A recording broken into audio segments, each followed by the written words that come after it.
Selamat datang di Story Kauri. Ini adalah channel kedua artikel YouTube. Jangan lupa subscribe ya guys, dan tekan notifikasinya. Kisah pemuda kaya, anak bos besar, pemilik 73 perusahaan, yang menjadi cleaning service. Episode 246. Kaori yang melihat Kenshin saat diperiksa oleh dokter, yang tiba-tiba datang menghampiri, membuka lengan sebelah kiri, lalu terlihatlah tangan yang diperban. Tanda terkena luka. Kaori pun bertanya ke Kenshin. Lalu Kenshin menjelaskan akan kejadiannya, yang dianggap biasa saja. Hanya luka goresan kecil. Namun tanpa sadar, kamera yang masih menyala, audionya yang jelas terdengar. Kaori itu malah mendapat informasi dari dokternya sendiri, yang bercakap-cakap dengan Kenshin dalam bahasa Inggris. Kaori mengerti maksudnya, mengerti pula artinya. Jadinya di malam itu, ia pun khawatir, merasa panik sekali saat dokter itu bicara ke Kenshin, yang menjelaskan, ini mas lukanya memang gak seberapa, tapi yang dikhawatirkan, ada bahan kimia di mesin itu, yang masuk ke aliran darah. Kalau terjadi hal yang demikian, untuk saat ini memang belum terasa. Jadi baiknya menurut saya, besok masnya ke rumah sakit, untuk pemeriksaan lebih lanjut. Di situ ada foto yang bisa melihat bagian dalam tubuh kita, jadi entar bisa diketahui, ada dan tidaknya semenjak dini. Daripada nanti, ada hal yang tak diinginkan. Mendengar penjelasan itu, Kenshin pun mengiyakan. Kemudian dokter tersebut bicara berpamitan untuk meninggalkan ruang itu. Kaori, yang baru mendengar semuanya, dengan wajah agak cemas, ia pun segera bilang ke Kenshin, babe, kalau gitu, besok aku ke sana ya, nemani kamu. Kenshin menjawabnya, untuk apa Kaori? Aku nggak kenapa-napa ini. Kaori pun menyahut, kamu masih aja bilang seperti itu. Hanya luka biasa. Emangnya aku nggak dengar apa? Barusan dokter itu bilang ke kamu. Kenshin pun jadi tersadar, lalu ia berkata, tapi ini kan hanya prosedur di luar negeri Kaori, yang semuanya serba hati-hati. Tapi belum tentu kan lukaku ini bahaya. Emang kalau di sini seperti itu Kaori? Jadi anggap aja, ini kena goresan pisau. Kan itu biasa, gak perlu check up berlebihan. Kalau di sini mungkin akan dibilang, harus diperiksa, harus difoto. Karena khawatir entar pisaunya itu berkarat. Hahaha, Kenshin tertawa. Kaori menjawab, yang gak gitu juga babe. Kan tadi dokternya dah jelasin, kalau mesinnya itu ada bahan kimia. Kamu jangan mengecilkan masalah gitu. Pokoknya besok aku ke sana ya. Entar tak bilang ke ayah. Kenshin menyahut, jangan-jangan Kaori, entar malah banyak orang tahu. Beneran ini aku nggak kenapa. Kan kamu lihat sendiri ini. Kaori lantas menjawab, iya tapi besoknya kalau ada apa-apa gimana? Kan nggak bisa juga mendadak langsung ke sana. Kenshin lalu bilang, itu hanya perasaan kamu aja Kaori. Yang penting kan sekarang aku sehat. Lihat nih aku tak meneruskan makan ya. Kaori melihatnya, lalu ia jadi teringat akan sebagian roti yang belum dihabiskan olehnya. Kaori mengambilnya dengan kotak bingkisannya. Kemudian ia bilang, ini saya aku juga punya ini. Kenshin memperhatikan, itu bingkisan roti, yang seperti miliknya Rena. Kemudian ia pun berkata, lo itu kamu beli di mana Kaori? Kaori menjawabnya, ini aku nggak beli, karena dapat gratis di jalan. Dikasih untuk buka puasa. Kenshin jadi tersadar, ini memang kebetulan. Sembari tersenyum, ia pun bilang, berarti itu memang untuk kamu Kaori. Dan waktu pun berjalan. Akhirnya mereka pun selesai bicara. Kaori kemudian tidur. Demikian dengan Kenshin, yang akan beristirahat. Tak lama kemudian, hari pun berganti. Kaori sudah masuk kerja di kantornya sendiri. Ia menjalani aktivitas seperti biasa.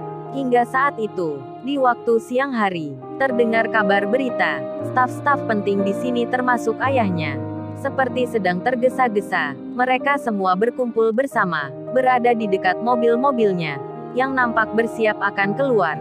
Kaori itu melihatnya dari kaca jendela. Begitu pula dengan teman-temannya, memperhatikan hal yang sama. Lalu salah satunya pun bertanya, ada apa Kaori? Kok ayahmu di sana? Nampak sibuk berkemas. Kauri menjawab, iya nih, aku juga belum tahu itu. Ada apa ya ayah? Nggak seperti biasanya.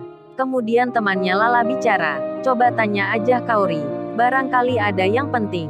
Kauri pun mengiyakan. Kemudian ia berjalan keluar, menghampiri ayahnya. Setelah itu Kauri bertanya, Yah mau kemana ya? Kok nampak tergesa-gesa gini? Ayahnya pun menjawab, ini Kauri ada sedikit perlu. Ada pertemuan singkat. Ayahnya tak bicara sebenarnya. Kauri pun sudah merasa seperti ada yang aneh. Mengapa semua staf yang punya jabatan di sini juga menunjukkan sikap yang agak terburu-buru? Lantas Kauri bertanya lagi, emangnya ada pertemuan di mana ya? Kok mendadak sekali? Siang-siang pula. Ayahnya menjawab, ya adalah Kauri. Kemudian ayahnya melanjutkan bicara, oh iya Kauri, entar bilang ke mamamu ya. Ayah mungkin gak pulang hari ini, karena akan menginap 1 atau 2 hari. Kauri menyahut, kok seperti tergesa gitu ya? Apa ayah nggak pulang dulu? Ayahnya menjawab, nggak Kauri, ayah hari ini nggak pulang. Entar khawatir terlambat. Lalu salah satu rekan kerja dari ayahnya Kauri, yang berada di samping itu berkata, ia sedang bicara di telepon dengan seseorang.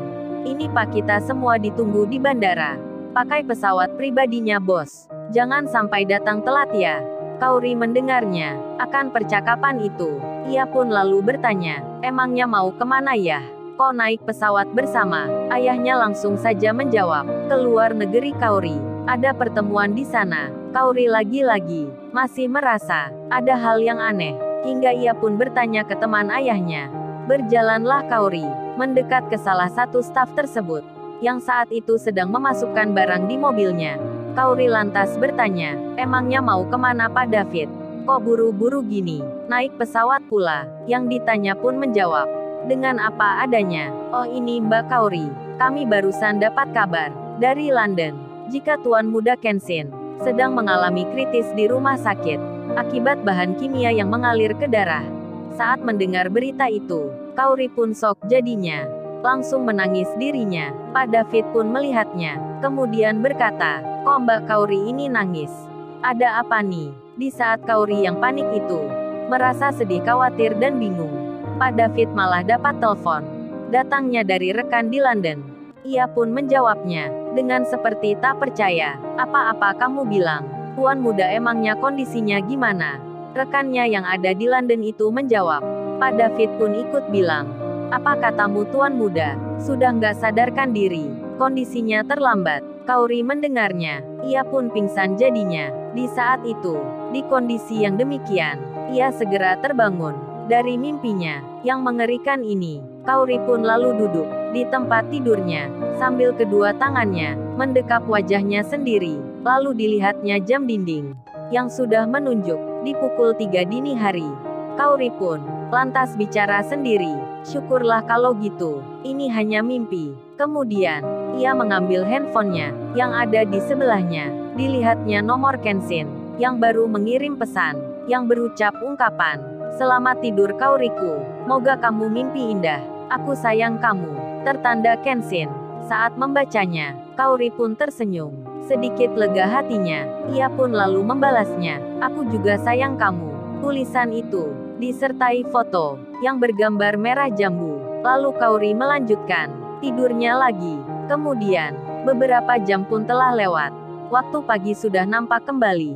Iwan terlihat kini bersiap. Ia akan berangkat, memulai kerja di tempat yang kemarin, yang di situ ada Angelika dan juga Susanti. Tak lama kemudian, Iwan tiba di pintu gerbang. Lalu ia pun masuk dengan motor bututnya. Kehadirannya dilihat oleh Angelika dari dalam kantornya. Angelika pun tak seperti biasanya. Hari itu nampak ceria, seperti senang ketika melihat Iwan datang, karena ia mengira biasanya di situ ada temannya yang tak lain Tuan Muda. Namun ia belum melihatnya, dan hatinya pun berkata, mungkin Tuan Muda itu, dia ada di belakang, menaiki mobil sendiri. Entah apa yang terjadi. Di pagi itu, cewek-cewek di situ jadi seperti nampak lain. Banyak dari mereka yang suka berias diri, termasuk Angelika, Sasa, Winda, serta teman lainnya, termasuk pula Susanti, yang kini melihat Iwan Dengan pandangan yang beda, Susanti itu bahkan kini ingin mendekat lagi ke Iwan. Meskipun dirinya saat ini sudah punya cowok sendiri. Sementara di lain tempat, Kaori kini telah masuk kerja. Lalu di sela kesibukannya, ia pun teringat mimpinya yang di waktu semalam begitu mengagetkan, yang seperti nyata. Lantaran hal yang demikian, Kaori akhirnya memutuskan ia akan mengajak temannya esok nanti untuk pergi ke London menemui Kenshin. Lalu, bagaimana kisah selanjutnya? Subscribe channel ini untuk episode berikutnya. Terima kasih. Jangan lupa ya guys, untuk kelanjutan ceritanya ada di channel Story Kaori. Jangan lupa subscribe ya guys, dan tekan notifikasinya